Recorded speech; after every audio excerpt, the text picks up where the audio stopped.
Men Malikov Ahror, Nuroniy gazetasi va Keksalik gazeti jurnali sahifalovchi dizayneri bo'lib ishlayman. 2021-yildan beri shu noshirlik uyida faoliyat yuritaman. Ahror aka, siz dizayn sohasida necha yildan beri ishlayapsiz? Umuman qaysi matbuotlarda faoliyat yurityapsiz bugunga qadar? Dizayner sohasida 17 yildan beri faoliyat yuritaman. 2008-yildan 1-yanvardan ish boshlaganman. Toshkent shahar Ichki ishlar bosh boshqarmasini Ogoh gazetasida boshlaganman 2016-yilgacha. 2016-yildan 2021-yilgacha Oila va jamiyat gazetasida faoliyat yuritganman. Va oxirgisi Nuroniy gazetasi va Keksalik gazeti jurnalida sahifalovchi dizayner bo'lib 21-yildan beri faoliyat yuritaman. Ahror aka, ish jarayonida sizga qiyinchilik tug'diradigan va unga zid ravishda sizga zavq beradigan jarayonlar qanaqa kechadi? Ish jarayonida qiyinchilik tug'diradigani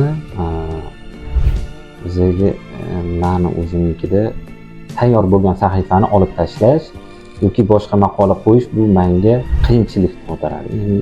Yaxshi tomoni bu misol uchun bizlarni qilgan ishingizni, mehnatingizni tayyor bo'lgandan keyin qo'lingizga olganingizda u jarayon sizni butun charchoqlaringiz esingizdan chiqib ketadi.